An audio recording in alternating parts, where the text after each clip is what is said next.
Okay.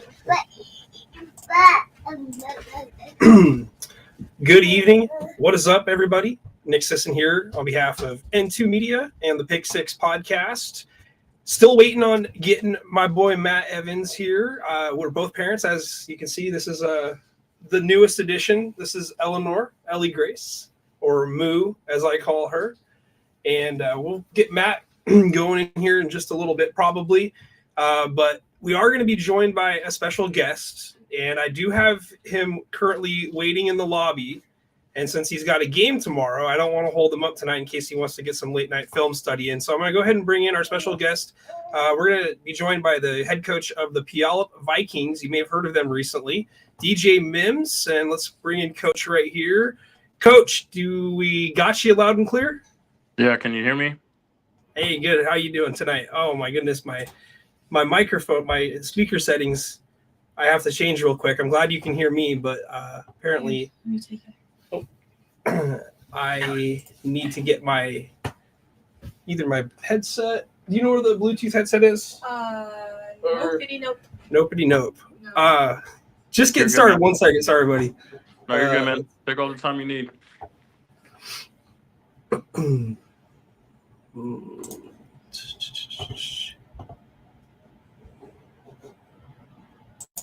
System sound. I'm gonna run and grab a phone charger because I am on my phone. I'm at 11% right now, so I'm gonna be back in like 1 minute.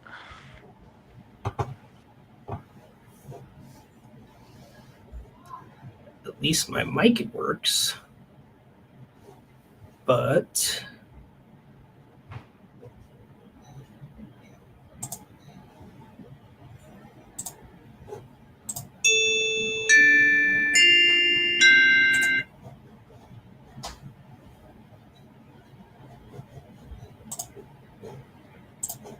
so I could hear that.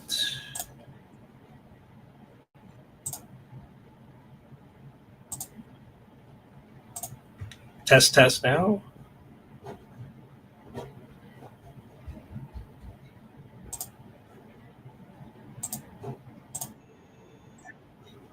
I hope nobody else can hear that.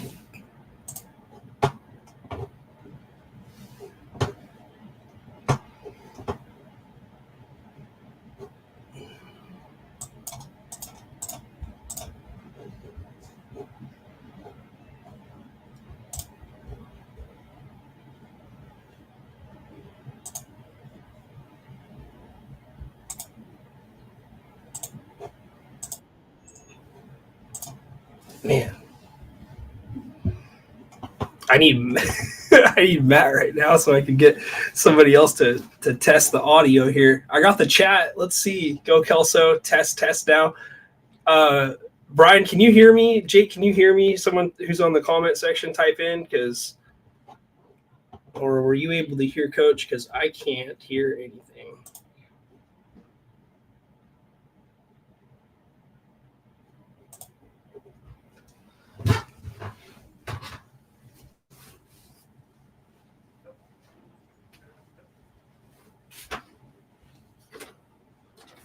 Anything on the Bluetooth speakers? Have you seen those?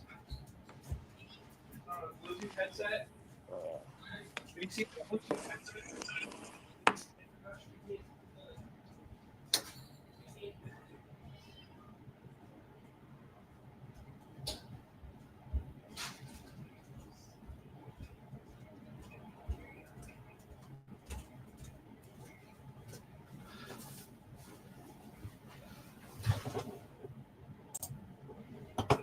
Matt?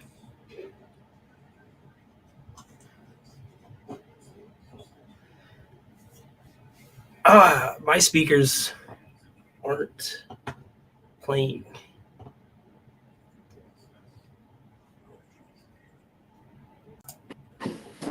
Got me? Coach, I got you. Okay. All right. Okay. Awesome. Matt's here. I think he's here in spirit. Like maybe he's busy with visual and stuff, but No worries. Okay. All right, good. Thanks for sticking around here. Again, everybody was able to hear it except for me, so everything I said I don't think I need to repeat, but there's Matt right there. I don't know if I have Matt's audio yet, but we'll just Yeah, I don't have Matt's audio. So, Coach, I'll just keep you in real quick here.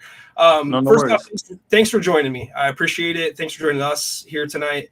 We know that Mhm. you're tremendously busy, but I think that there's a lot of people after last week that kind of want to get to know maybe you and a little bit more about your program as the head coach of the Puyallup Vikings in your first year, coming off of a huge win last week against Sumner, the defending state champions. Definitely raised the collective eyebrows of the state of Washington. So Mhm. just talk a little bit about yourself and what it means for you to be the head coach at Puyallup in your first season with them. Awesome. I'll just start from the beginning. So I went to Franklin Pierce High School. I was a graduate in 2011. I played on a team that went to the semifinals and lost to Skyline in the Dome. Jason Gesser, longtime Wazoo legend, was my offensive coordinator in high school. Played at Malone University, a D2 school in Canton, Ohio. Came back home, coached at Foss High School my first 2 years, and went back to coach at Franklin Pierce for another 2 years. Then the COVID year, I got my first head coaching job at Life Christian Academy. We were able to have some good success there. We won a league title, but obviously it was COVID season, so there was only 5 games, for everybody. And then got an opportunity at Mercer Island. It was 3A ball, and so I lived near Franklin Pierce. I drove an hour and a half every single day to Mercer Island to coach there the last 3 years. Struggled in my first year. Went 6-4 my second year. They made the playoffs for the first time in 7 years, and then last year, obviously, we won 10 games and lost to O'Day in the playoffs. And so I was planning on staying there, and Puyallup kind of opened up, and it's 15 minutes from my house. It's a blue blood program, and just quality of life, man. Just that's 3 hours a day I can get back to myself and pour into my kids. So really excited to be at a school like Puyallup, and obviously we just coming off a big win.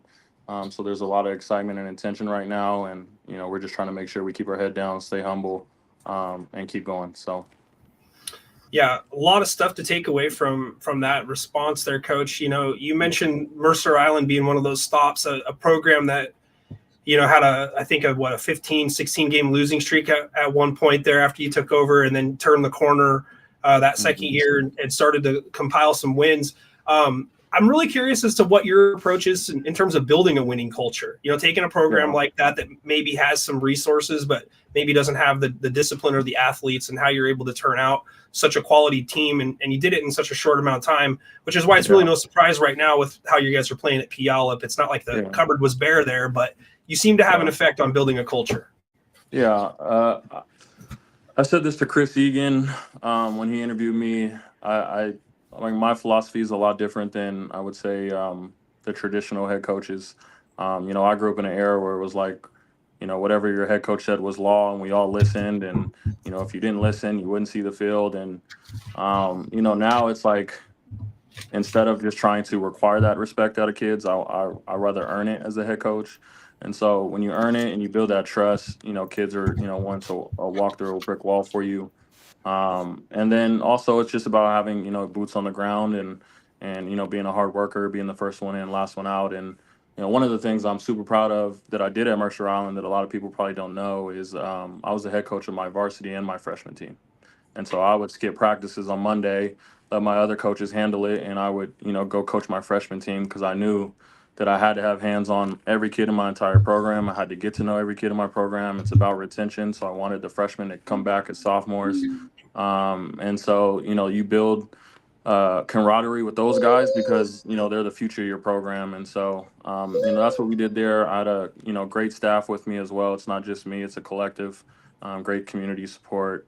And so it really takes a village to build a program and to have success. And that's what we had there. And, we also have that here at Puyallup. You just mentioned having a good staff. How many people, coaches, volunteers, were willing to maybe follow you from Mercer Island to go coach with you at Puyallup? Yeah. So I brought my offensive coordinator, who was my college teammate. His name is Chris Chambers, and he's doing a hell of a job here, just like he did at Mercer Island. I brought my strength and conditioning and running back coach, Daryl Valdez. Brought my quarterback coach. Pretty much, I brought my entire offensive staff. The new coaches that are on at Puyallup are the defensive guys, and some of them I've coached. I live in this area, so some coaches I've coached with in the past, and they were able to stay on. And we brought some really good coaches that stayed on from the previous staff at Puyallup that are Puyallup guys through and through. So it's a good mix of both. Mm-hmm. And you mentioned Puyallup being a blue blood program. They're no stranger to turning out college athletes, professional athletes, Yeah. playing in a tough league. Mm-hmm. How are you able to kind of not say whip them into shape so quickly, but become I guess the top contender right now in most people's eyes? And I know you probably want to temper those expectations a little bit because it is only 5 games in. But this is kind of a shocking start to most everybody when it comes to who we thought might be the top teams to beat in 4A. Just to be candid with you. Yeah, I would say it's surprising to everybody else. It's not really surprising to us because we know we just outwork everyone. And so I'd say the way, we schedule our off season, I'm going to say off season because it's spring ball, but, I got the job in May. And so we hit the ground running in June and July. The WIA opened up the window in the spring where you can practice over 20 practices in June. So now you have the beginning of June to the end of July. And so most teams don't go full go or practice as much. And we practice 6 days a week in June and then 6 days a week in July. July looked a little bit easier than June because we can only practice in helmets 10 times, or excuse me, full pads 10 times. So we did a lot of 7-on-7. We did 7-on-7 tournaments at Mount Tahoma and Bainbridge Island, and we did the UW 7-on-7, and we tried to put our team in any situation where there's a competition. And that way, if there's something to be won in spring ball, we want to win it and take that competitive mindset into the season. And so I think that's part of the reason we're having a ton of success. Our weight room program ran by our strength and conditioning coach is outstanding. And then just being on the same page and building that trust and chemistry with our coaching staff. So, being down here in the Kelso, where you visited last year and defeated my Highlanders and sent us packing, right? We mentioned that on chat last night. But how do you, I guess, give spotlight to the right people in terms of who was on the field, the players? Who are the guys that you want to mention that have really shown out for you? Guys that are leaders for your team and the guys that are going to lay the foundation for the next group of Puyallup Vikings? Yeah, to be honest with you, that's such a tough question because there's so many. We have, 2 really good running backs in Brighton Bailey and Malcolm Akufo. We have, we had to play our athlete at QB the first 4 games. We got our QB back, so Luke Parker and Noah Smith are a great tandem at quarterback, depending on what we want to do. We have playmakers like Jai Mitchell, who just caught for 200 yards last game. It's a big 6'5" receiver. Jaden Woodland, Josiah Denmark is a corner that's committed to Sac State. And Lawson Looker, Dane Looker's son, and that's an NFL blue blood kid.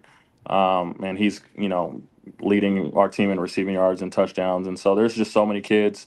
We have a huge offensive line, and obviously there's no shine without the line. So the big boys up front are handling business. And then our defense is playing outstanding, led by our linebacker, Mikey Pulilasi. So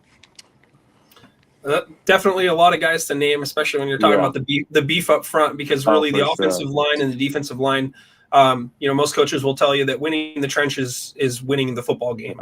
Absolutely. Especially when you get into the November months and, the teams that have the opportunity to play the last weekend or the beginning of December, when it gets cold out there, the hitting's hard. You've already played a team that hits hard, and a couple of them, honestly, but Tumwater, that's been your closest game so far. If you look at the 4A teams that you've dabbled with, you've had little to no trouble, at least on paper, right, for all the box score watchers. But talk about your matchup with Tumwater a little bit. The big turnaround from the guys that were there last year to this year, a polar opposite difference of the result. Yeah. So last year they had some injuries versus Tumwater that a few kids, there were, outstanding players didn't get to play. I can't really speak too much about the coaching philosophy last year. I just know the score was 56-6, right? And so we put 56-6 on the scoreboard the entire summer just to motivate our kids, for them to, remember what that feeling was like, and to make sure that we don't let it happen again. And we have a ton of respect for Tumwater. So we were working against the wing tee all of July and all of August. We had 2 months to prepare for them. We even scheduled a jamboree versus Kennedy Catholic so that we can see some wing tee. We scrimmaged Archbishop Murphy in the summertime so we could see some wing tee. And so, the kids, I told them that they were prepared for the game. They went out and showed that. And, obviously Tumwater's going to go on and have, a bunch of success this season. And for us, that was a huge win. That was a huge confidence builder based off, what happened last year and just to start the season off the right way with the win. So. I certainly don't want to start the show off with Tumwater questions all day, but we talked a little 2A last night too. Yeah. Is it possible that Tumwater might be flying a little under the radar this year in some capacity? It just doesn't feel like that they're being, I guess, hyped up like they quite were last year. I saw Matt shake his head. You could jump in there too. I would say just, I watch, being, a 4A coach, I still watch all, from 1A, 2A, 3A, 4A. I still watch everything on NFHS. I'm still keeping up. And I would say, publicly, there's probably a lot less attention that Tumwater's used to getting. But I think from the coaching world, we all know what Tumwater is. And we all know how great they can be. And they're coached well. They've been running the system for a long time. The kids are bought in. And, we expect them to probably be right in that, semis and state championship again. We know 2A is probably deeper than it's normally been in the past. There's probably 1 to 8, 1 to 8, or maybe even 1 to 10 teams that can make a run at it. Obviously, there's the top 4, but and Archbishop, Anacortes, Linden, and Tumwater. But Franklin Pierce and Othello, and a few others might have something to say. 100%. Well, Matt, I heard you have the mic. Go ahead and jump in for Coach Mims here. All right, can you hear me? Am I good? You're good. You're good, man. Let's go. What's up, Coach? It's good. What's to, up, good man? to talk. Good to talk to you. Good to talk to you as well. Good man. to talk to you. Just the game last week, man. I'll tell you. The last couple weeks, I full disclosure, I thought you guys were a 4-win team this year.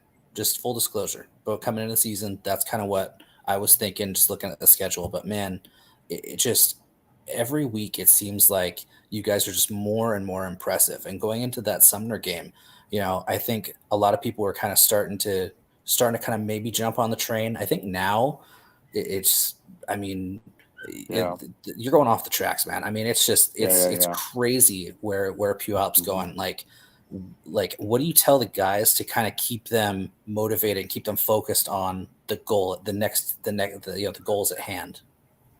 Yeah, well, the first thing is we just focus on everything off the field. We make sure kids are, where they need to be academically so that we don't have any issues when grade checks come. We make sure that, we're making good choices in the community, behavior-wise in the school.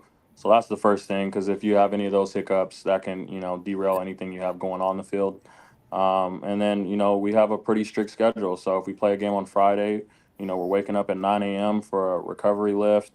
And then we're going to film, and then we're practice back at it on Monday. So it's a 6-day-a-week commitment. Yep. And right now we're just trying to figure out, how much depth we have. We're playing some games where we're going to be able to need some, much added depth. And as in October and November, it's just about who can stay healthy right now.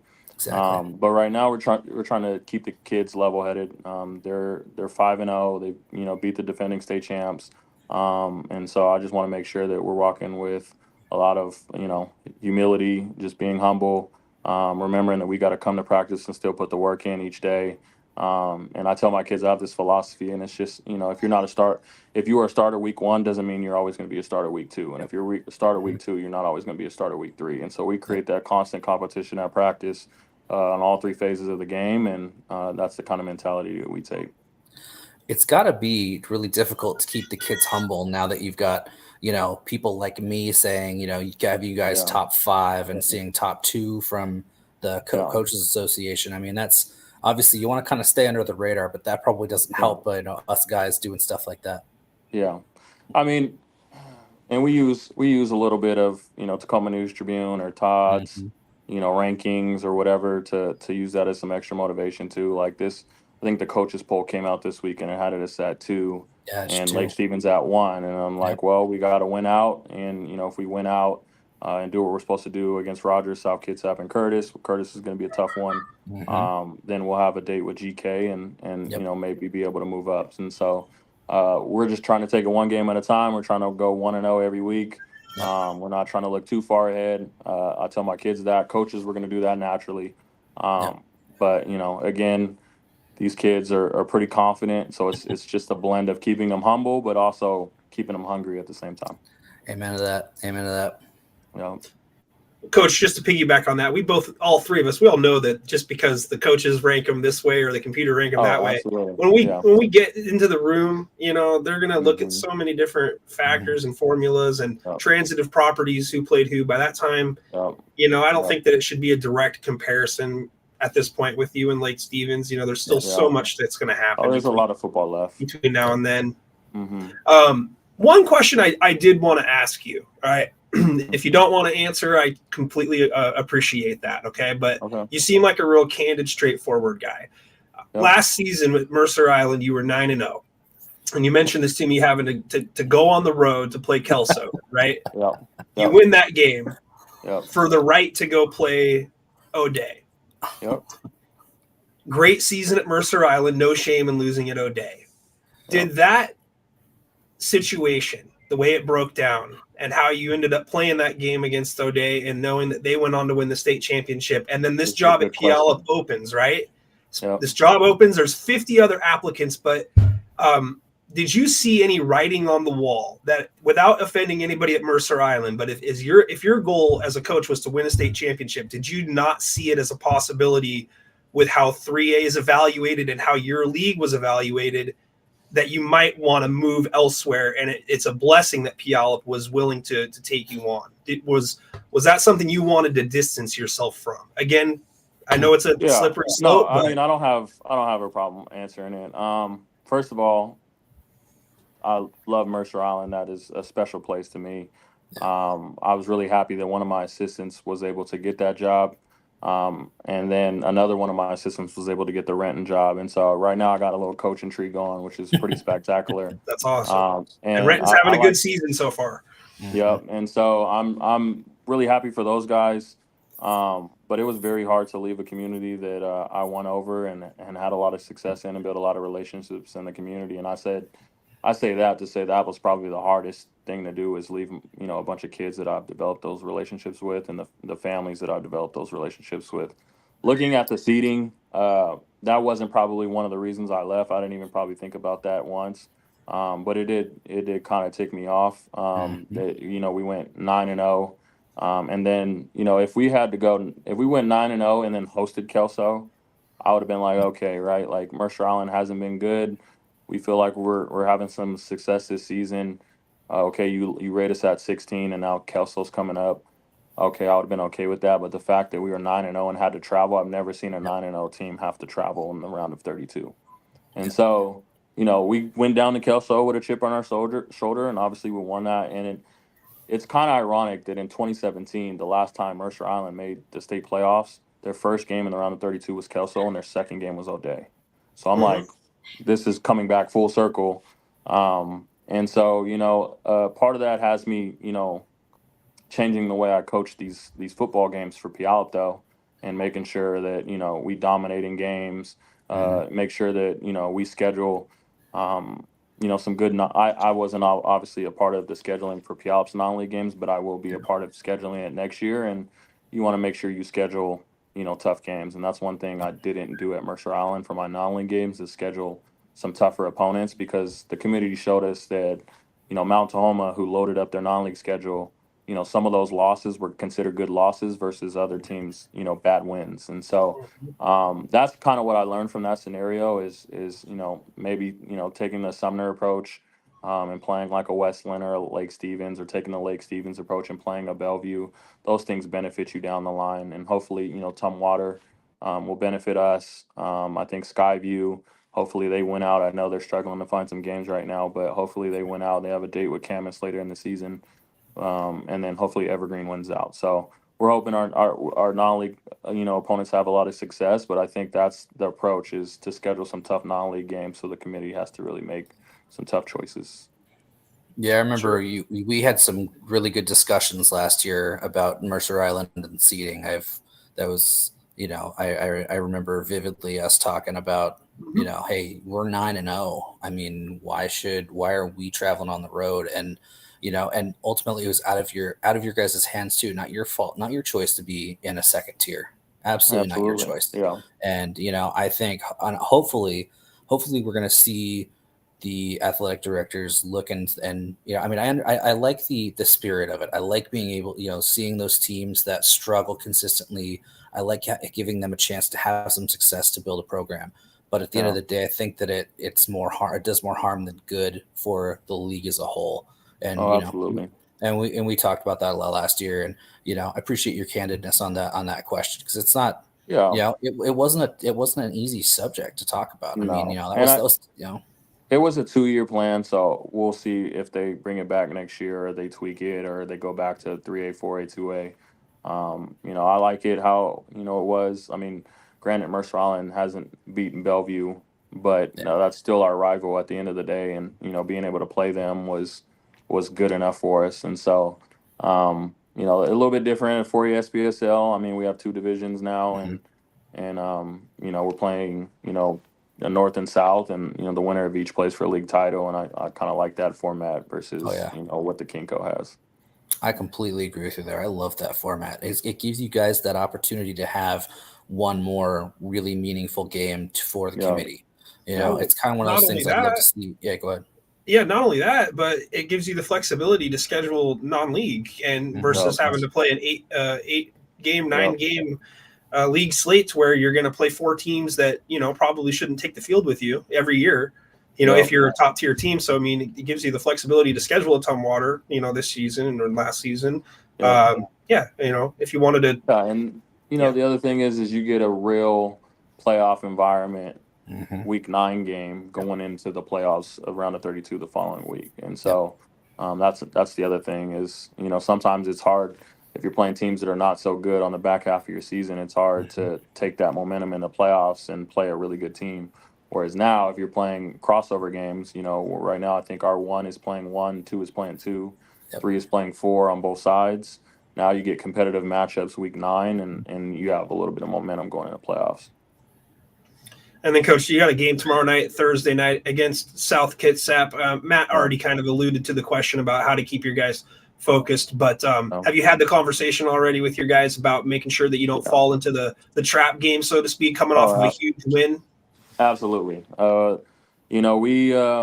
We took our approach even of not considering today a walkthrough practice and doing just helmets, and we did half rack. We're in our helmets and shoulder pads, and we're thumping a little bit, just to be ready to go tomorrow. And you never know what you're going to get. We don't know what the weather is going to be like. We don't know what the officiating is going to be like. We can only control what we can control, and that's our attitude and effort going into the game. And we're just excited to take the field and have another opportunity to play a league opponent. So I have a quick favor for you, Coach. My cousin's kid is a cheerleader up there at South Kitsap. So if you do me a favor and just throw him a phantom touchdown, maybe call a little, towards the end of the game, call a little prevent defense, give him a little something to cheer about. That'd be much appreciated.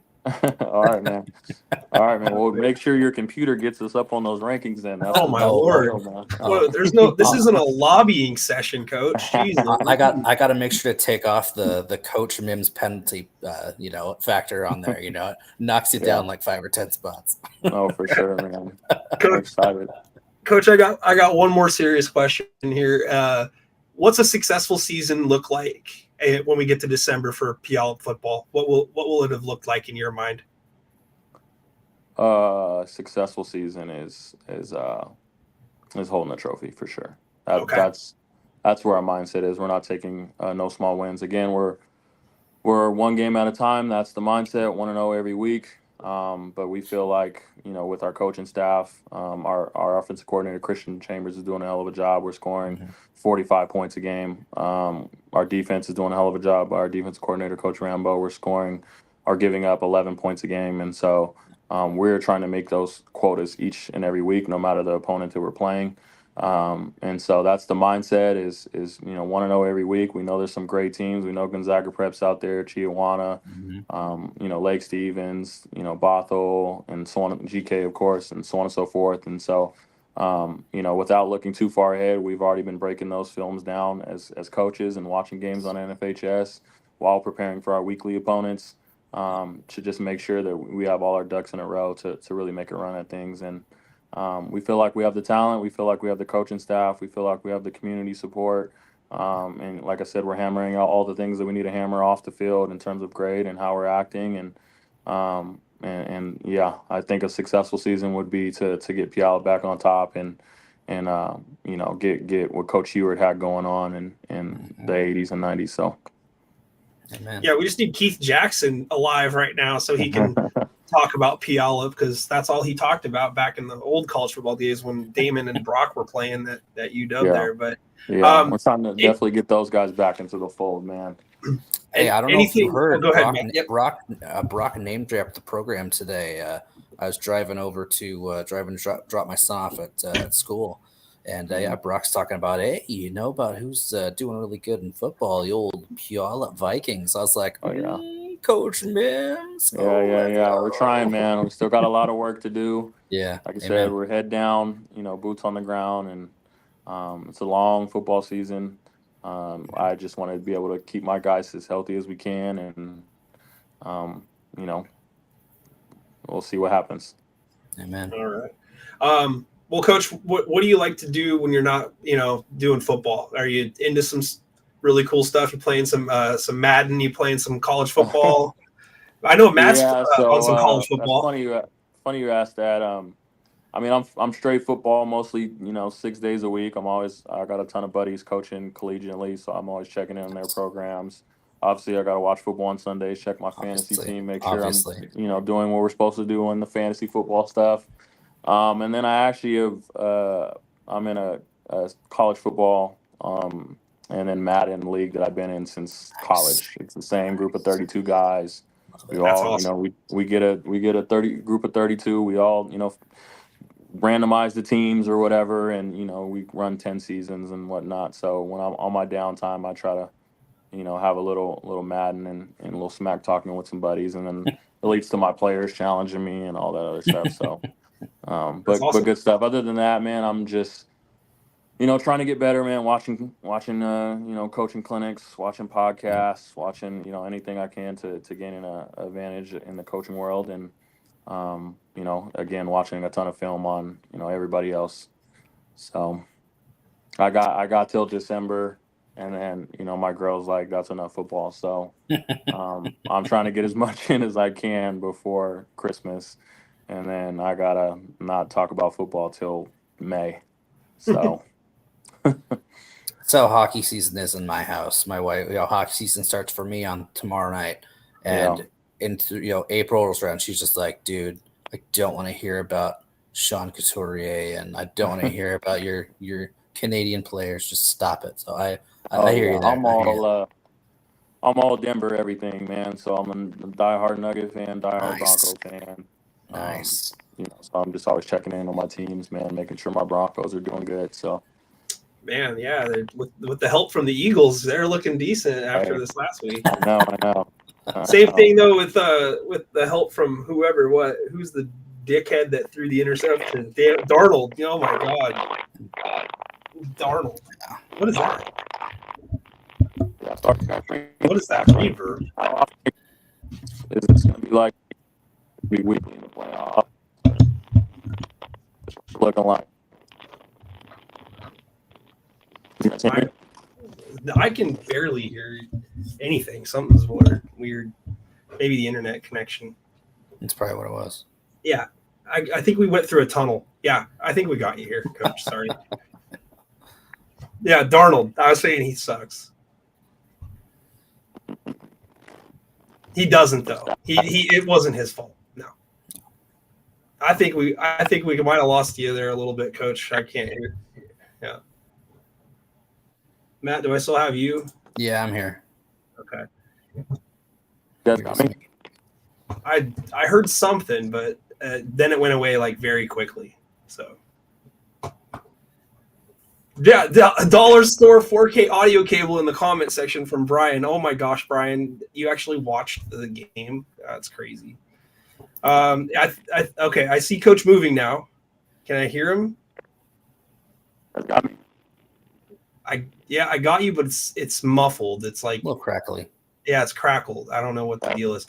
Well, Coach, I think we got a lot of your time tonight. I'm so sorry that it's ending on a bad note and it started on a terrible note too. But I'm so glad that you were able to join us and talk a little bit about Puyallup football. Best of luck the rest of the way. Sorry for painting a bullseye on your guys' back now, but I think you guys can handle it. All right.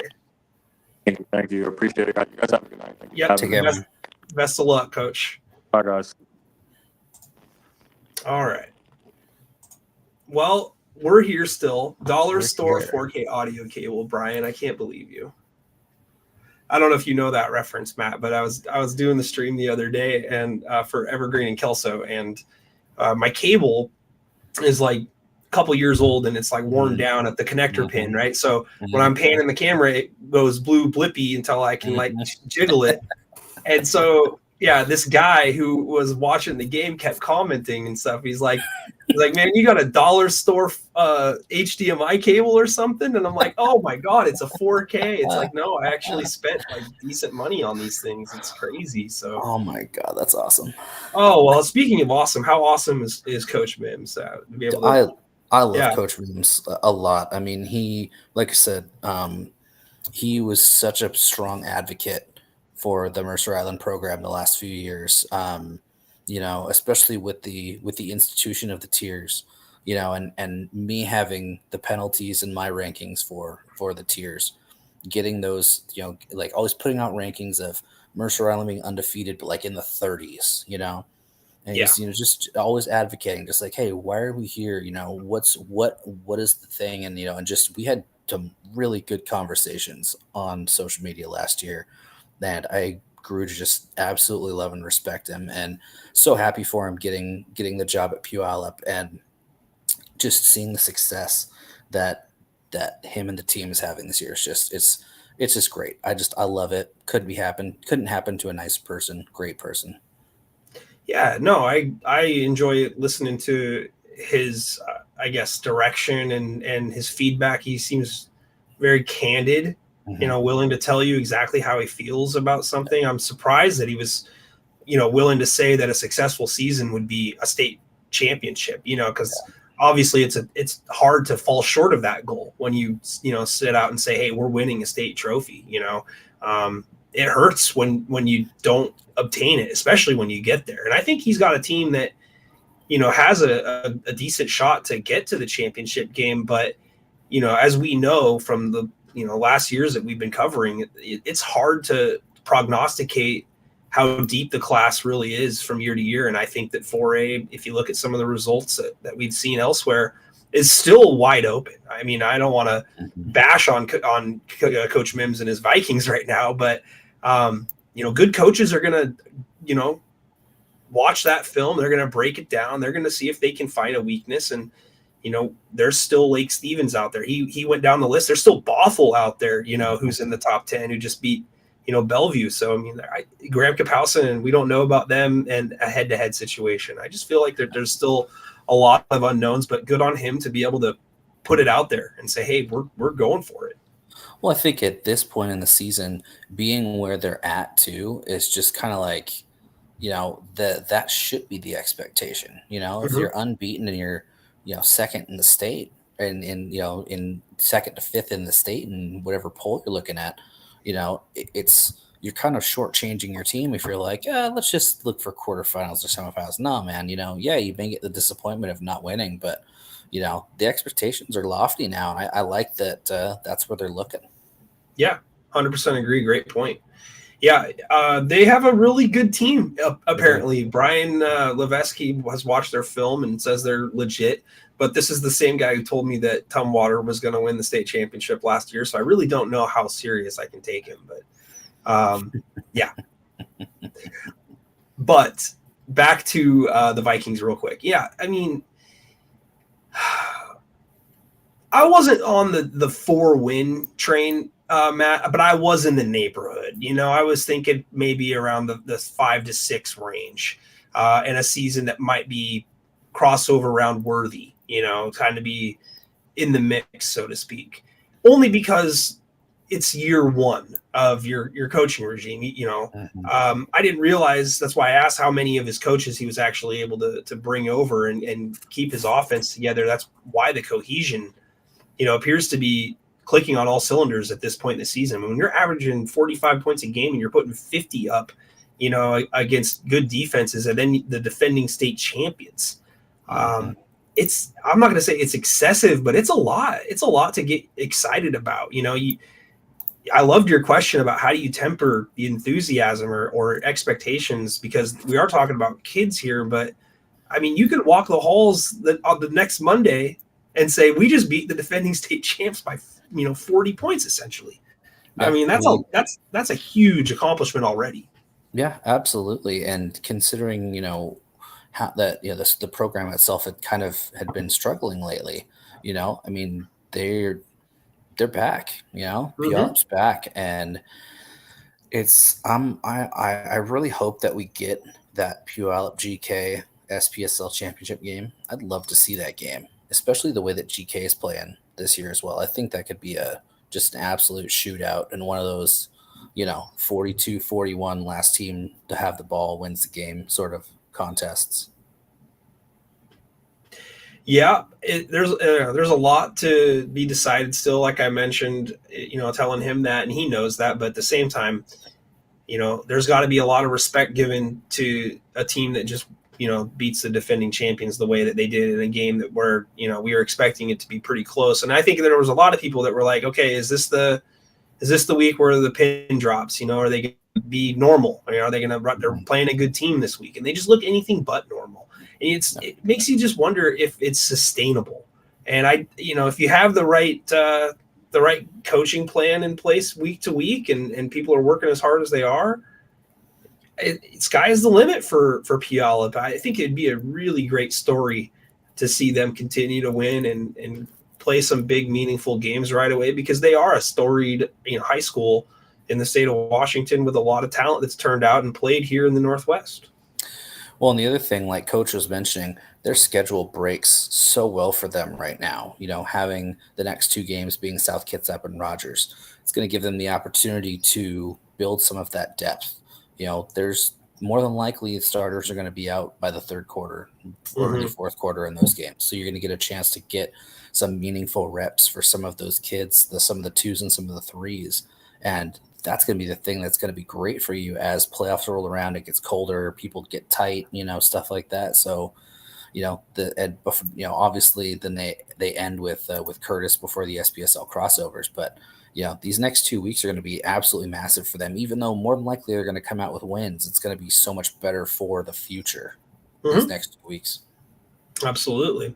All right, well, let's move off of Puyallup here for a little bit, but we'll still stick with the theme of last week. A lot of games that really raised a lot of eyebrows. Again, I use that same analogy. But yeah, a lot of shock, especially coming from me down here in this pitiful little corner of Southwest Washington. I couldn't believe some of the results that I was seeing with the Anacortes-Squalicum game. Was the first game that I looked at, and I'm just like, there was no way I saw this coming, and Squalicum still, not even ranked as a top 10 team. I'm interested to find out where the Evans computer sees them at right now, because I know that your computer doesn't only project where we're at right now, but it also predicts the future and where you're going to line up. But that was a game that just really made me wonder if maybe the Seahawks were a little bit more focused on this week's game already, with Archbishop Murphy, and Archbishop had already played Squalicum and beat them, I think, 47-0 or 57-0, something crazy, and they did it on the road. And obviously with Archbishop being the team that beat Anacortes last season, yeah, it's natural to maybe peek ahead a little bit. But I mean, they woke up and realized that they were in a game at halftime, and they couldn't dig themselves out of the hole. The other places around the state, I mean, I wasn't quite as shocked with Bothell beating Bellevue. Bellevue's not quite as strong as they have been over the last 3 to 4 seasons. I would say they're still a very strong team, but not quite as strong. I could have made a case to see Bothell win in that game, but the Royal Cashmere game really, really shocked me. I know that's over, not quite in your neck of the woods, but still closer to you than it is to me. But Cashmere did everything that they could but win the game. But it's a sign that it seems like that everyone's catching up a little bit this year. I'll go back a little bit. First of Yeah. all, Squalicum 19 in this week's computer ranking. Okay. Um, yeah, that the result, the Anacore Squalicum result was very head scratching.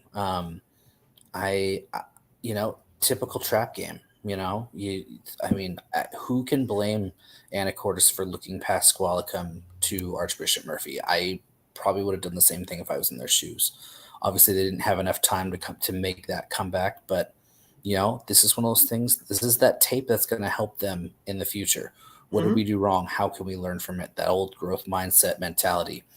Moving on to Bothell and Bellevue, it was the way that game happened for me. It's the fact that Bellevue's up 13, 14 points in the fourth quarter. In any other time, Bellevue runs off a 7-minute drive and at some point in the quarter, and you've got almost no time to respond. Yet Bothell was able to not only get a stop, score again, and then run the Philly special to win the game. And just unbelievable. Absolutely unbelievable. As for the Royal Kashmir game, I don't think that it is a sign that everybody else is catching up to Royal. I think it's a sign that Kashmir has caught Royal. I think those two teams are the two best. They're 1 and 2. It is clear to me they're the two best teams. I think Linden Christian's kind of is right in that next tier, but those two teams are the two best teams. They should be 1 and 2 when the seeding stuff comes out in a few weeks, and there's no doubt that those two should play for the state championship.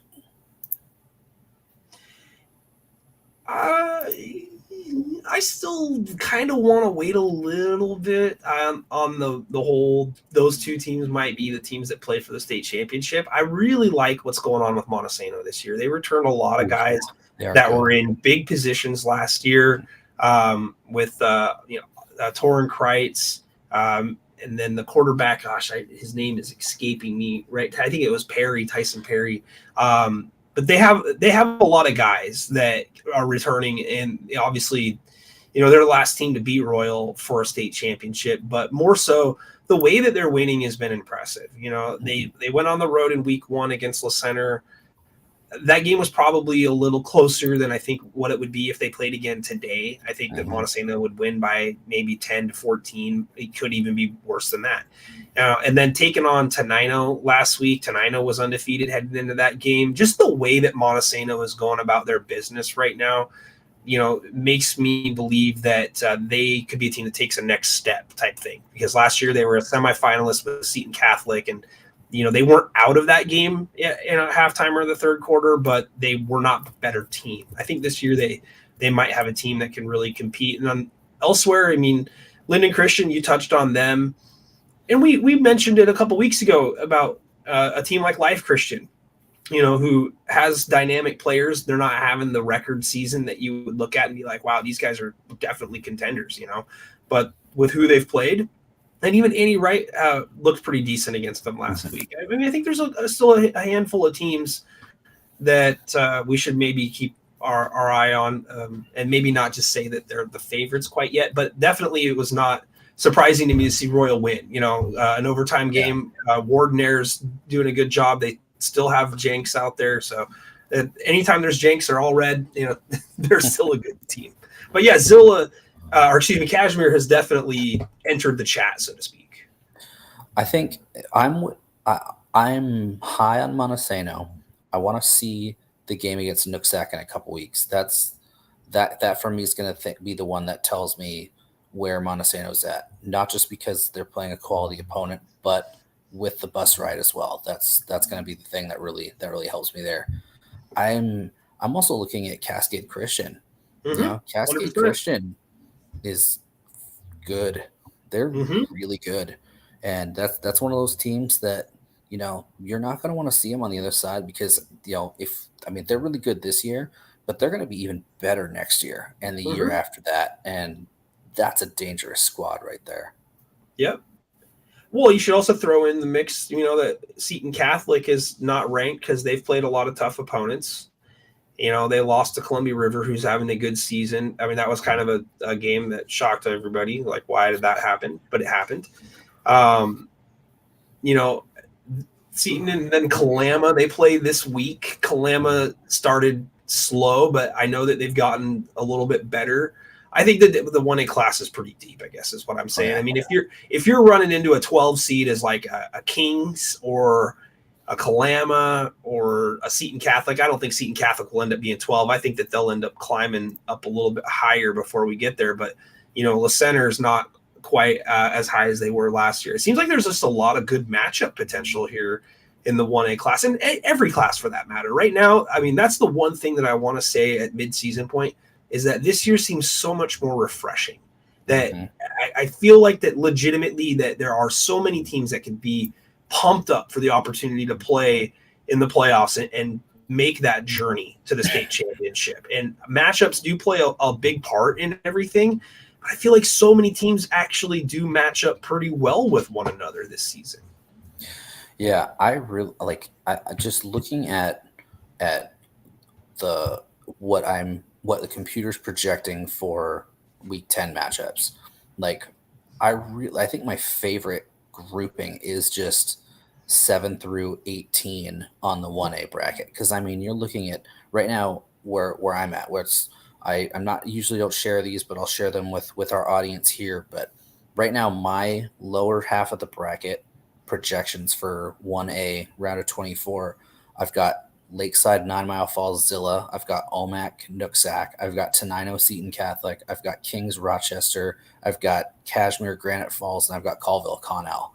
So I mean, right there, I'm looking at Kings Rochester, and I'm like, man, that's just a drag out game there. Rochester's tough this year. Rochester's really tough this year, and that's projecting Rochester with a couple of losses. If Rochester, if Rochester sneaks and wins one of those games, there's a chance Rochester's hosting, and that's an even tougher task for their team. But Omak and Nooksack and Zilla going on the road for Lakeside. I mean, that's just really, really interesting matchups there. I think that 1A is probably 1A top to bottom is probably going to be the deepest bracket, and I think anybody 1 through 12 is going to have a chance to make a run to the semifinals at least. Yeah, I mean, I love that class, and I do agree with you in terms of its depth. I think it's incredibly deep, and I think that for some of the others outside of 3A, I think that their depth can be tested as well. I think that we're going to maybe see some teams again that you're going to run up against. We saw it last year in the 2A bracket, right? There's going to be some teams that are double digit that are on the road, and they're winning maybe 1, maybe 2 games. So there's a lot to be said for how the season is kind of built in terms of it's not as top heavy as it has been in the years past. And that's something that's got me super excited. Just so we can kind of keep it going here, Matt, and get some life lived here tonight. Let's just run through what we got so far. It's on the screen. I'll scoot mine over. So let's see if I can scoot it up. There we go. We'll move it up so we can see your name. All right. At the top now, 4A, Lake Stevens is your number 1 team, and then Puyallup at 2. Graham Kapowson comes in behind them at 3, and then Gonzaga Prep, Chiawana, Moses Lake, Sumner, Kennedy Catholic, and then a tie for 9th between Curtis and Bothell. What do you like, first of all, about this? What do you don't like? And then maybe what is something that the coaches might be missing that your computer might have? I don't know if there's a team that the computer likes that's not pictured here on these rankings, but I'd just love to get your feedback on it. Well, I have there's two that I have in my top 10 that aren't in this one. I have Camas at 7. I have Skyline at 9. But I don't, other than maybe Curtis, I don't know who I would take out to put them in. And that's one of those arguments I always hear, oh, well, so-and-so should be ranked in the top 10 bubble. It's like, okay, well, who are you going to take out? And while I think Camas and Skyline are both really good teams, I'm not sure who I would take out of the coaches poll. I think that they have a good sense of what's going on. Curtis, I'm intrigued about Curtis. That's definitely an intriguing team. I've got them at 13, but it's still really close. Yeah.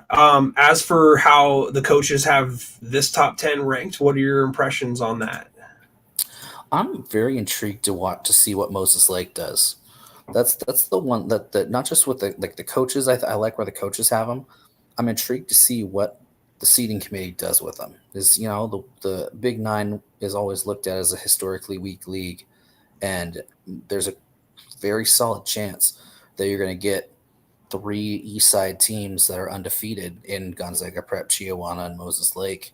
So how are with those teams like GK or Puyallup, one of them's going to have a loss to each other. Lake Stevens is probably going to go unbeaten the rest of the way. Sumner more than likely is going to go unbeaten the rest of the way. How's Moses Lake? Where are they going to be on the bracket when that comes out? Yeah, it's super tough, I think, when you gauge the non-league games that we've seen some of these 4A teams play so far, Matt, that they're going to take losses in, and it's hard to value where you actually think that they are versus, some of these other teams that might be undefeated still, because Sumner at 7 at this point feels very generous, and the coaches obviously are giving them the benefit of the doubt for who they've played, not rather the results of the game. Are they the 7th best team? They very well could be better than that. Yeah. So it's tough to do this job. I think for right now that there's really nothing glaring about where the coaches seem to have the hierarchy. Of course, not just because he was our guest tonight, but I would advocate for Puyallup being number 1 simply because of the common opponent factor with them both, Lake Stevens having played Sumner. I know it's week 1, right, where they played their game, but a much more impressive resume win for Puyallup versus Lake Stevens. We're splitting hairs, though. It really doesn't matter at this point. 1 or 2, you're really not getting a more favorable matchup. You know what I mean? So it's basically who wears the dark or who wears the light jerseys at Husky Stadium. Yeah, sure. 100%. That's what it comes down to. I totally agree with you about where we're at with the East Side, and I think that Gonzaga Prep, they've only got one more meaningful game on their schedule that they can win to make a real impression. But they're going to kind of be stuck in that middle portion of the top 10. Chiawana, they have at least one more meaningful game against Kennewick, and I think they also have a Richland game to go, or did they already play Richland? I think they do have Richland coming up. Let me double check it real quick. But that's all I really had for where we're at right now. Splitting hairs on order of teams. Obviously you could probably say that one should be a slightly higher or slightly lower than the other, but at this point it really doesn't matter a whole lot. I think 1 and 2 is the correct order. I think that, like you said, we're going to get some of these games head to head where it's not going to really be something we have to think about. We're just going to go off the results. Yeah, Chiawana has Pasco this week, and then Kennewick and Richland, followed by Walla Walla on Thursday, October 30th, to close the season out. All right, that's all I have for the 4A bracket. So let's just keep it rolling here. This one's not quite as tough for me. I think O'Dea and Mount Tahoma, Eastside Catholic, Kennewick, Bellevue, Enumclaw, clearly your top 6 teams. I have no problem with that. The order in which they are in, debatable, up to this point. But one thing's for certain is that Mount Tahoma is for real. I think that they're legit in that number 2 spot. If you look at the way that they're playing defense, especially last week against a D1 quarterback prospect and Sione Cahoe, only giving up 7 points. And they've had an incredibly tough schedule, beat Camas already, kind of in an embarrassing fashion. So I love where I see Mount Tahoma right now. I'm glad to see the coaches are giving them the respect. What's your impressions of the 3A bracket or 3A top 10? Excuse me. I have Mount Tahoma number 1 by a significant margin. I mean, okay. I think that they've proven right now that they are the best team. I think that they're just it's not just their talent, it's just they're deep as well, and I think that they're a team that's built to be able to push back on a team like Eastside Catholic or O'Dea or Bellevue or even Kennewick, if Kennewick can get that far. Looking at this, I don't have any big notes. I love seeing Rainier Beach there at number 10. I think that the top 9, very, I like all those teams. The one team that I think could maybe have a case is maybe Stanwood. I think Stanwood's had a pretty solid year so far. Obviously, you don't have Lincoln or Tacoma on here too. Those are the two that may have a little bit of a case for number 10 there. But yeah, other than that, yeah, coaches know what they're talking about. Yeah, the other teams that I would be curious to see where the coaches have them slotted would be Mount Lake Terrace, who's undefeated and still winning football games. White River also still undefeated. Game coming up with Edom Claw at some point. Those are a couple teams. I think even Shorewood, I want to say, is still undefeated.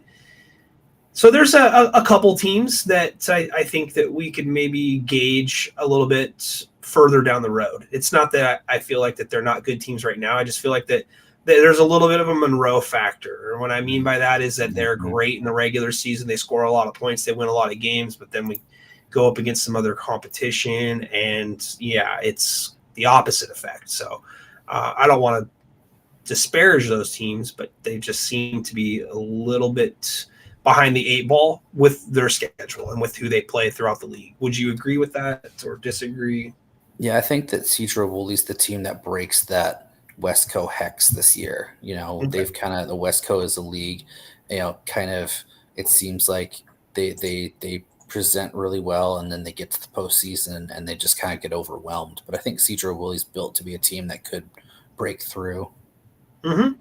They had a good start last year and kind of fell off a little bit around this point. So hopefully we're not jinxing them at all. Anything else on 3A? No, I'm good. Cool. Well, here's a new number one in the 2A classification. Obviously my favorite class. The Archbishop Murphy Cougars are number one, followed by Anacortes, Tumwater at 3, Linden at 4, East Valley of Yakima at number 5. Boarding at 6, yeah. And then Seaholm at 7, Franklin Pierce at 8, DJ Mims alma mater. And then WF West and Olympic, number 10. Thoughts on where we see these teams here, Matt? Yeah, no notes on this one just because the computer with the computers, I don't like the 2A for the computer because I've got Seaholm at 10. I've got Archbishop Murphy not even in the top 10. But that's mostly the projected models. That's not looking at, you know, undefeated Archbishop Murphy here. That's looking at Archbishop Murphy after playing, you know, after the computer thinking they're going to lose to Linden and Anacortes and then play a tight one with Seaholm. So, you know, that's computer thinking. And Archbishop Murphy's a 3-loss team, which I don't think that they are, and that'll be rectified soon. But yeah, I really like what I see from the coaches here. Obviously, the Northwest Conference is the best conference, 4 in the top 7. Tumwater still flying under the radar there at 3. East Valley of Yakima at 5. Very well deserved. They look very good this year. They look really good this year. Yeah.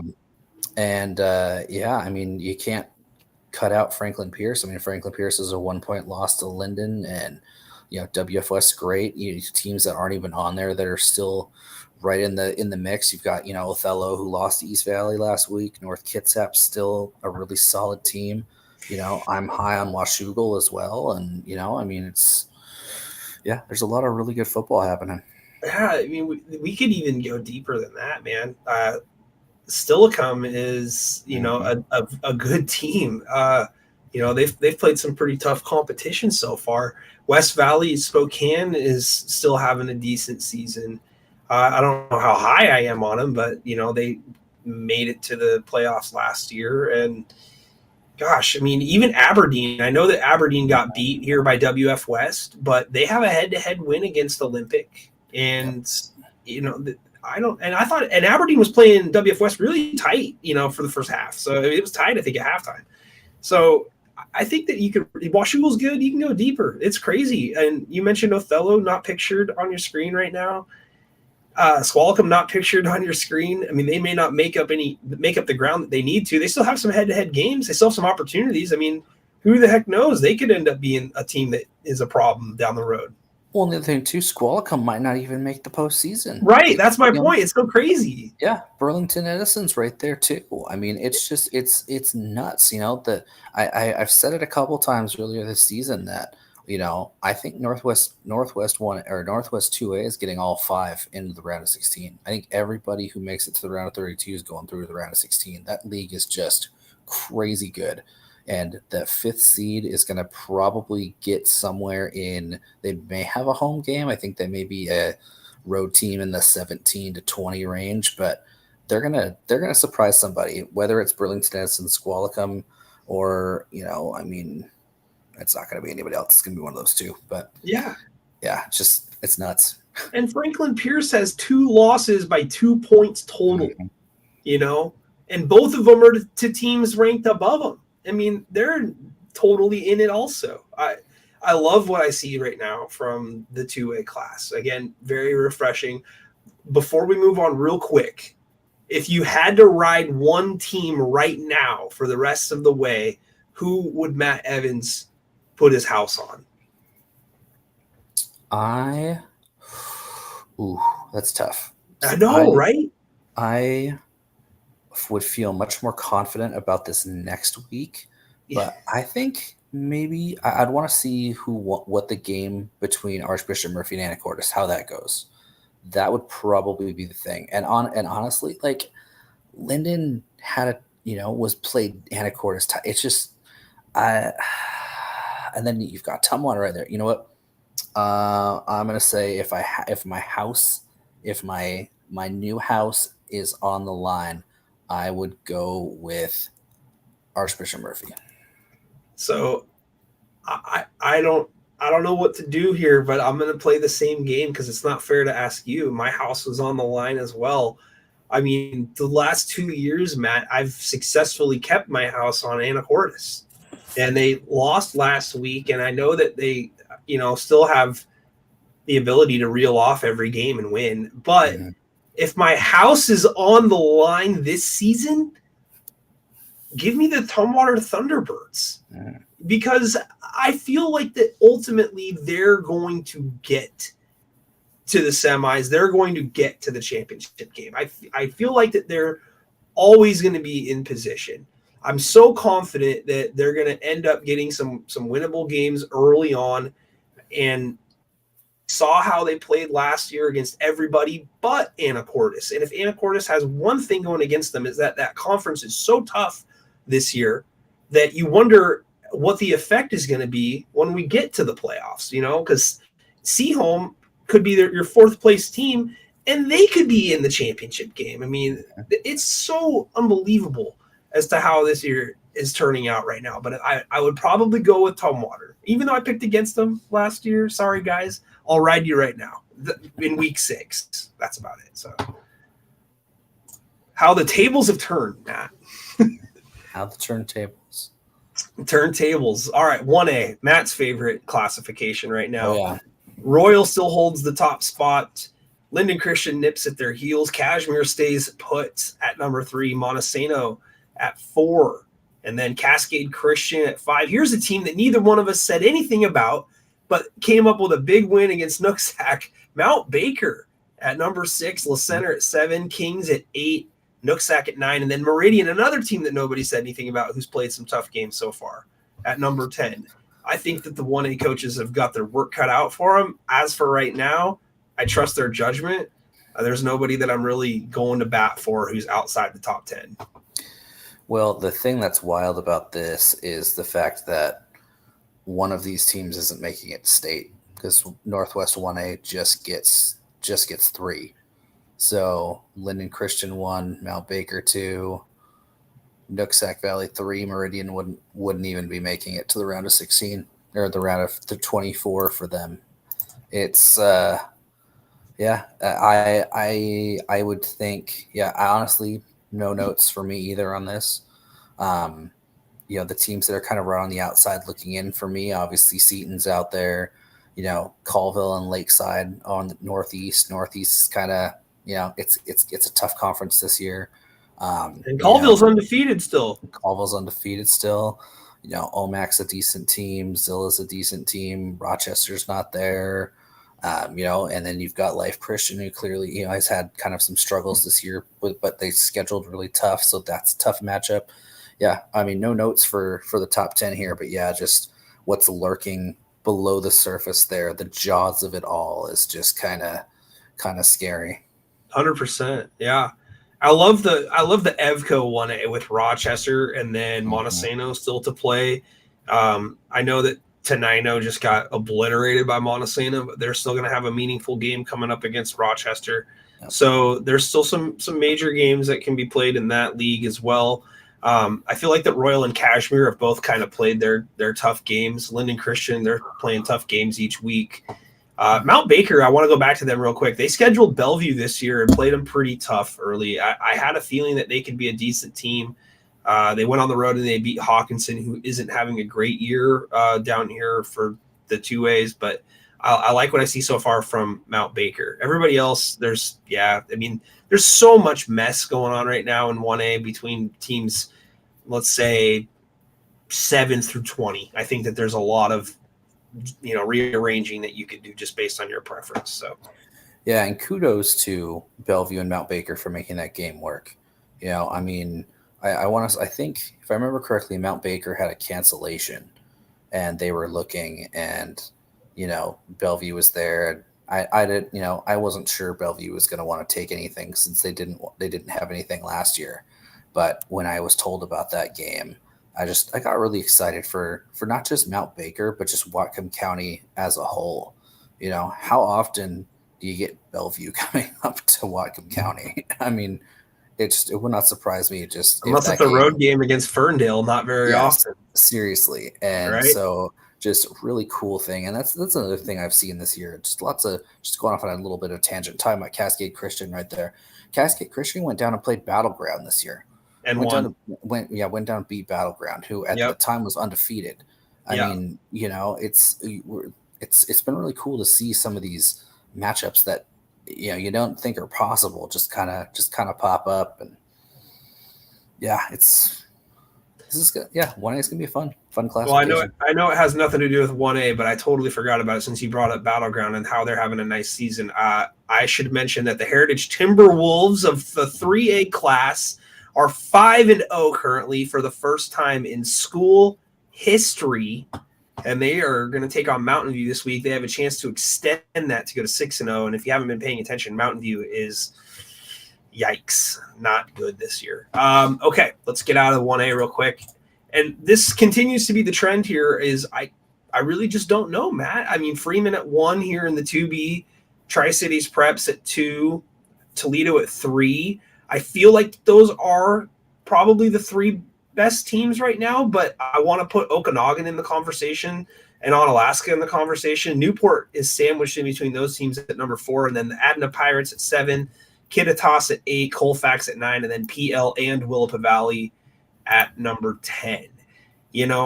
I feel like I said, the teams are there that should be there in the top 3, but that number 6 team, Onalaska, they thrive on bulletin board material down here in the blast zone, and they still got a game coming up against Toledo. I think that they're a team that's got the most to gain heading in down the stretch here, but Tri-Cities Preps, Toledo, Freeman, pick your poison right now. Toledo's they scored 8 touchdowns in 12 plays last week against Mossy Rock before the running clock started, a 75% touchdown rate. Insane. Yeah, I really like those Riverhawks over there.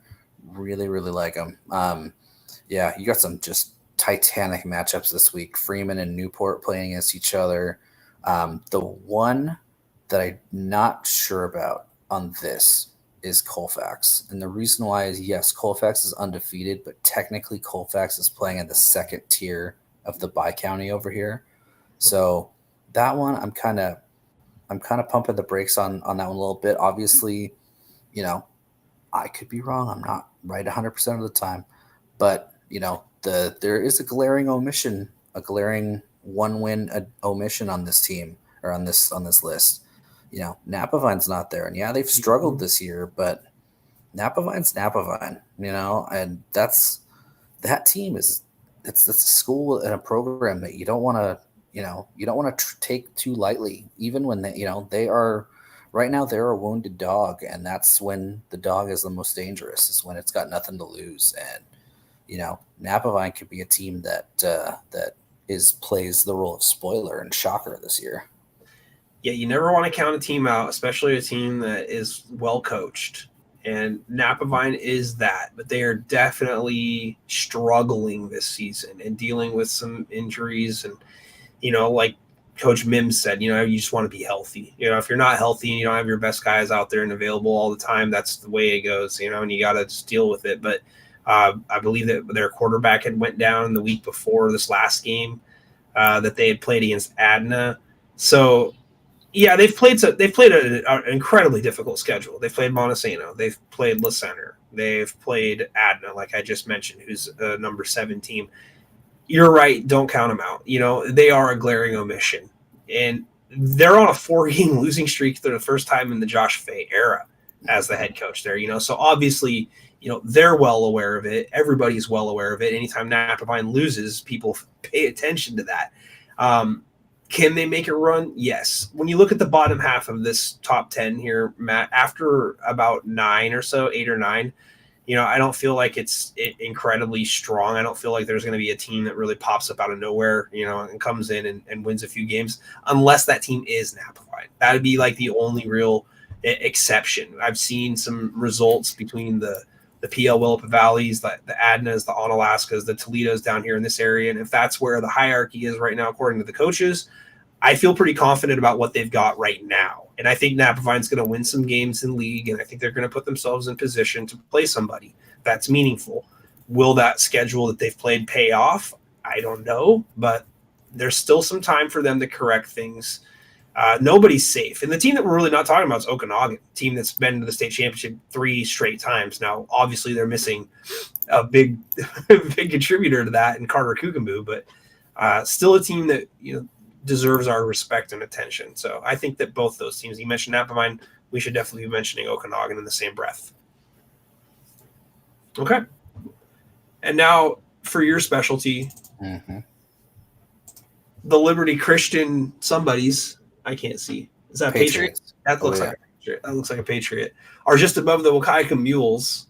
And then I don't even want to get into the 1B names here, but Elmira Cooley Heartline at 3, DeSales at 4, Pomeroy at 5, Nacelle at 6, Odessa 7, Garfield Palouse at 8, Darrington at 9, Wilbur Creston and Keller at 10. And then Liberty Christian had a pretty good week. Waukaika had a pretty good week, and that's why they're still number 1 and number 2.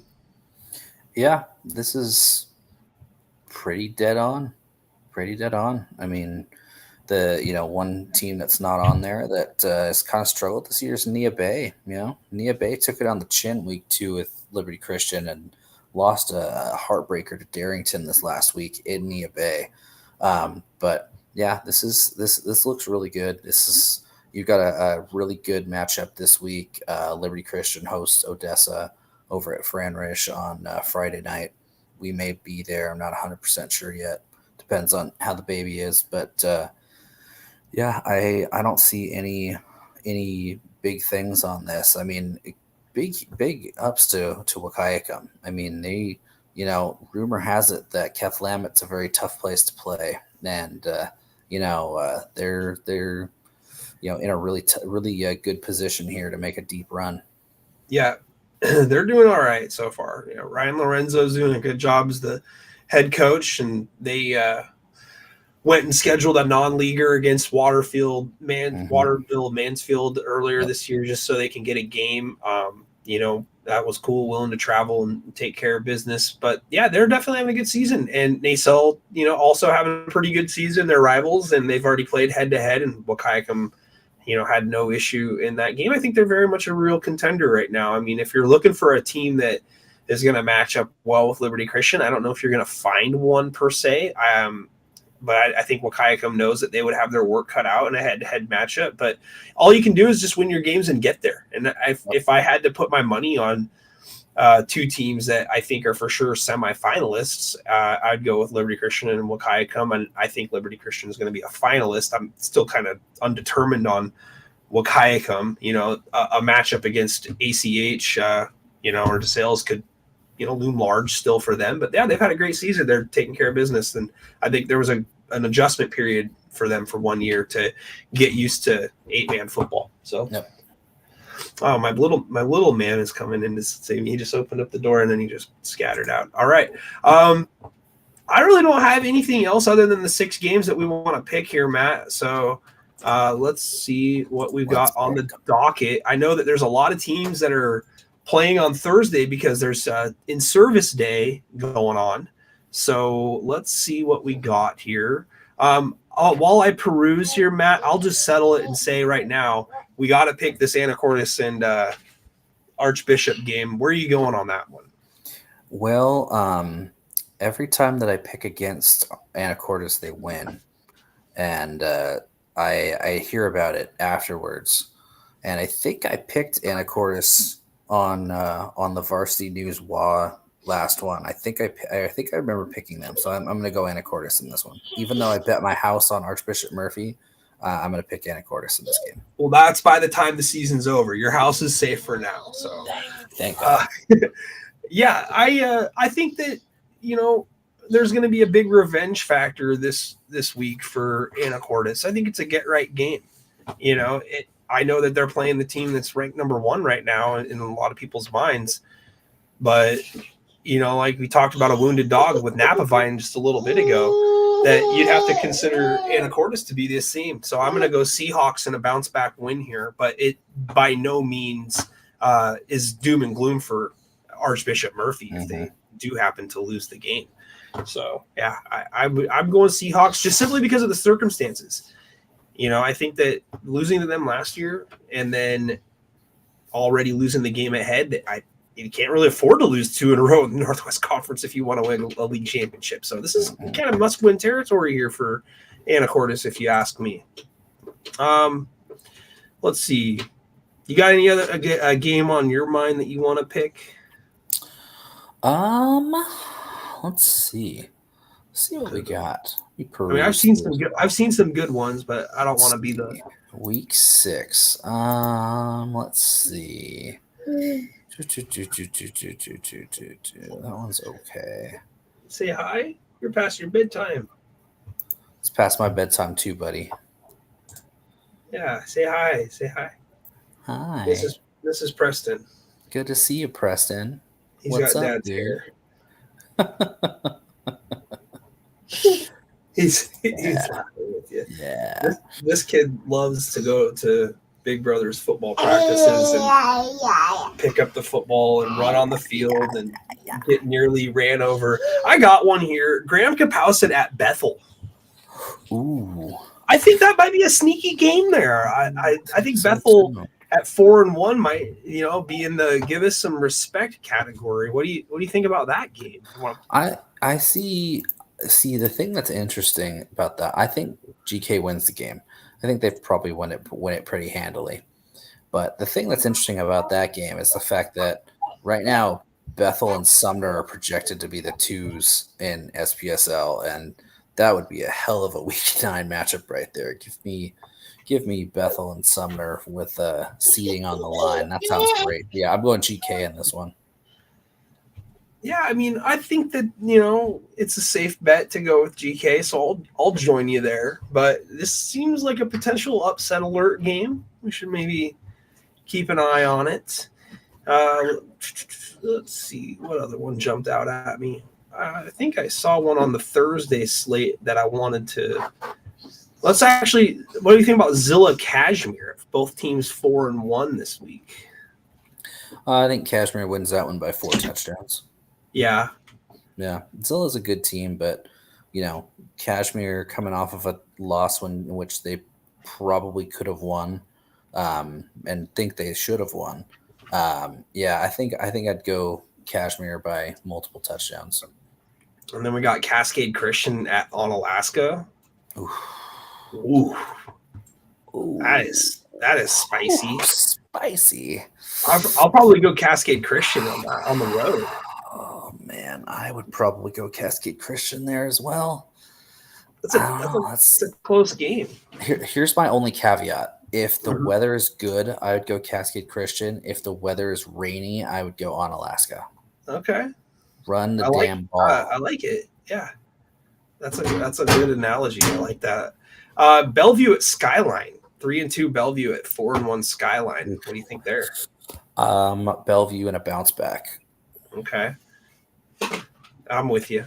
I'll go Bellevue. I got one. Meridian Yeah. Mount Baker. Oh, gosh. Yeah, I think that Mount Baker's played a tougher slate so far. I know they're 4-1 and Meridian's undefeated at 5-0, but I'm gonna go with the Mountaineers. Yeah, I like that too. I think it's a close game, but yeah, I think that Mount Baker takes it in the end. Oh, we got Battle of Undefeateds in 3A. Mount Lake Terrace and Shorewood both going at it at 5-0. Got to do that one. Mount Lake Terrace. I'd go Mount Lake Terrace. I'm going with the Hawks, Red Hawks. We don't have to pick these games here, but just some footnotes to think about. I mean, we got Stanwood at Arlington this week. Now that's going to be a good game for sure. And you mentioned it, Freeman at 4-1 going against Newport 5-0. That'll be an interesting game. Kelso and Prairie play tomorrow. They're both 4-1, and the winner of this game will be 2-0 in league, still with their, the ability to control their own destiny. This is a huge game because I haven't mentioned it yet, but Kelso did beat Evergreen last week, 35-22 to keep Evergreen's losing streak intact at Kelso. They haven't won at Kelso since 2008, I heard. So, wow. Yeah, boy, Evergreen's got some athletes, though. I'll say that if they could put it together, they could be a pretty decent team. But yeah, that Kelso Prairie game is looking pretty good. I think I saw Stillicum against Franklin Pierce also on the Thursday night slate. Yeah. Oh, yeah, that's right.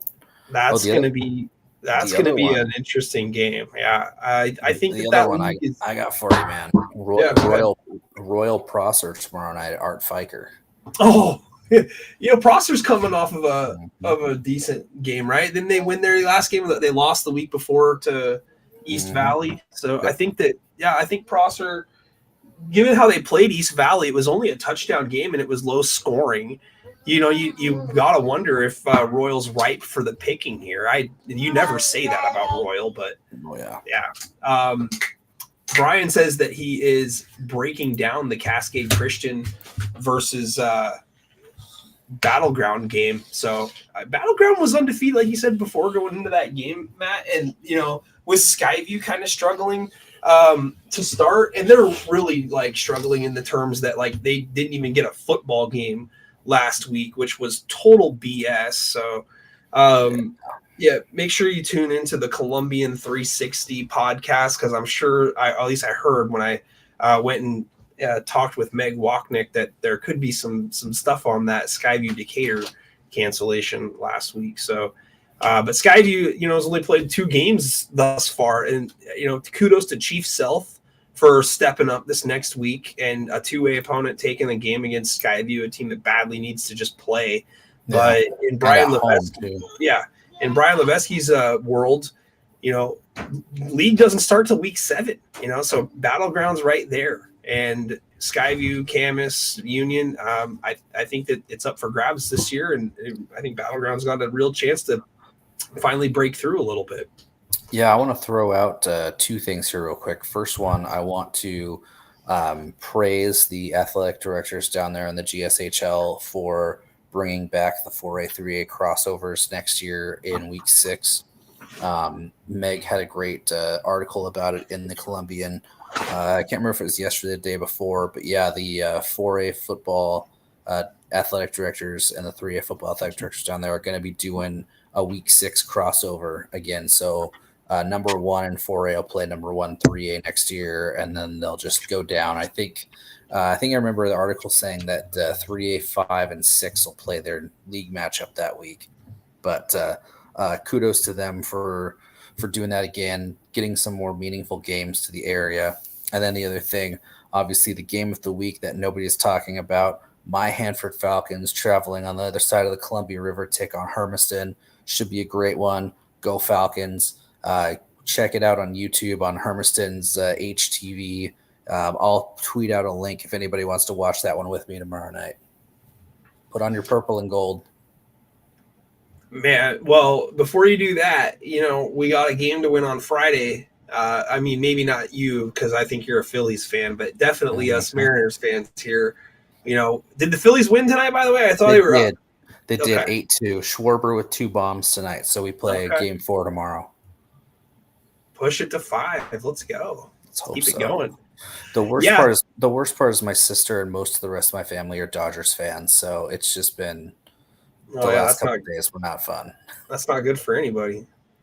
Yeah. I think up here on my wall of hats that I have, people you could probably see. I think I've got a Dodgers hat somewhere up there. Actually, yeah, I don't know where it is. I must have taken it down because I don't see it. Yeah. Well, I can tell you that my family isn't. They're not like recent Dodgers fans. Yeah, my grandmother grew up in Connecticut and used to listen to the Brooklyn Dodgers on the radio when she was a kid. And the first time that the Dodgers played an interleague game up here at the Kingdom, my grandma literally bought tickets for the whole family just so she could go watch the Dodgers play.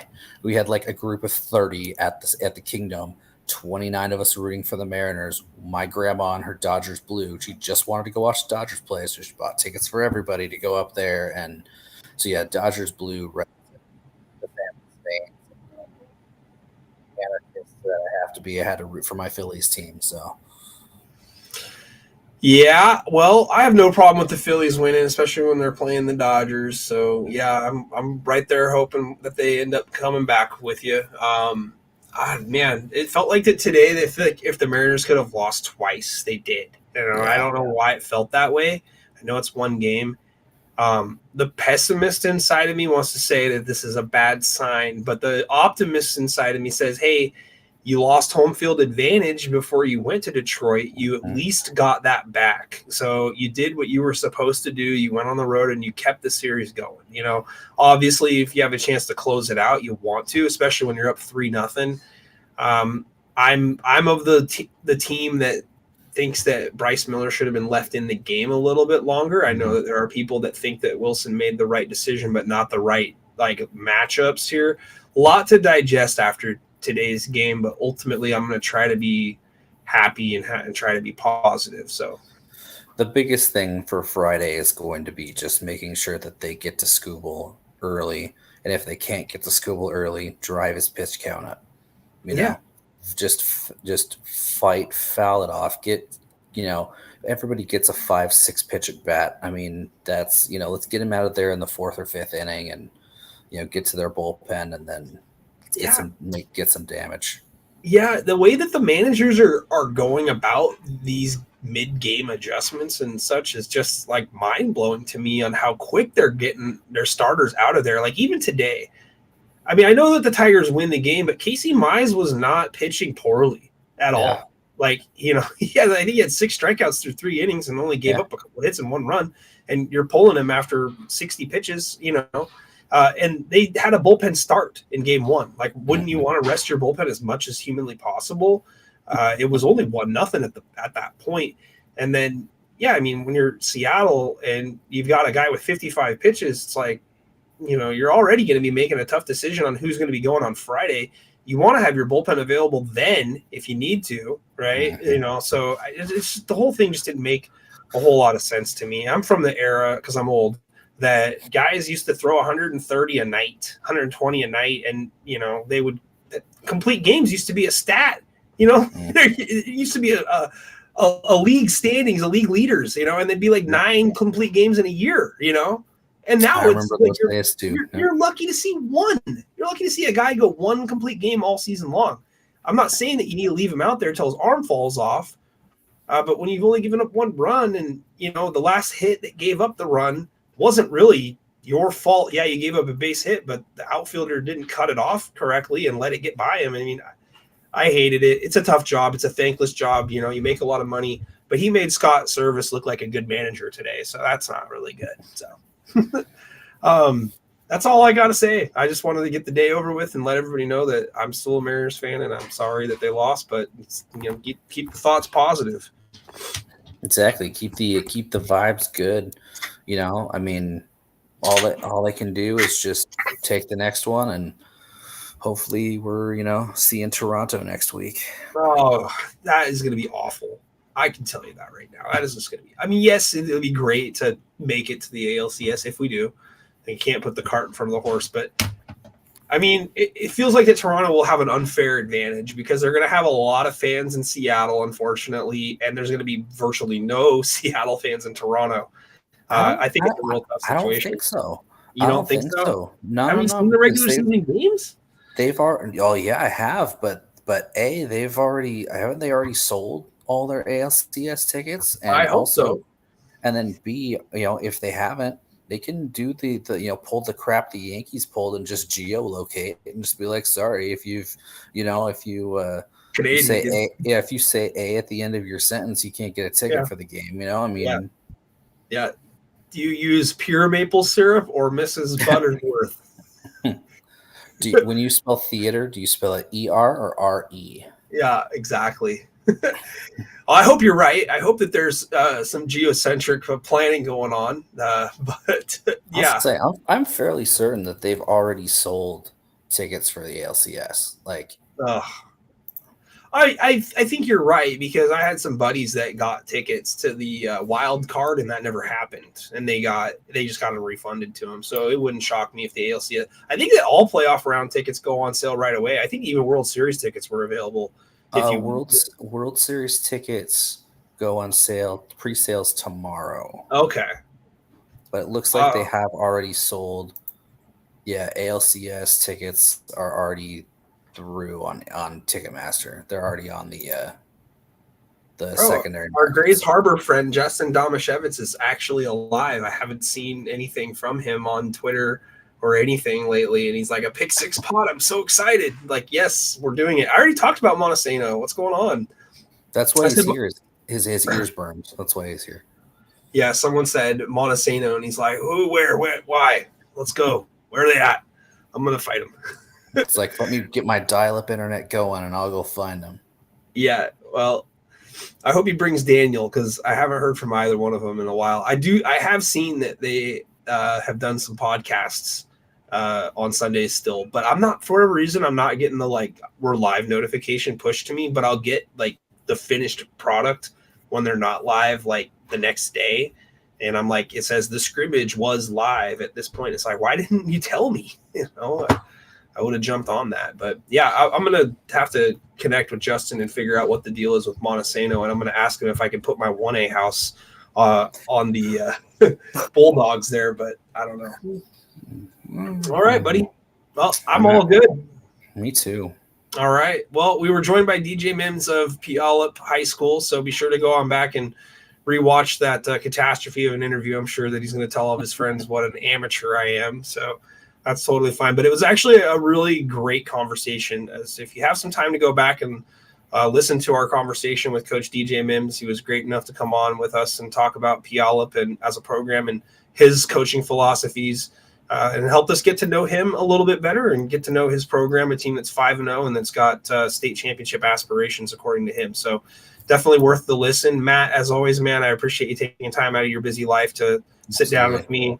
And I appreciate all the people watching and typing into the live stream comment section. You make this possible. Be sure to share with friends and family and come on back for another episode.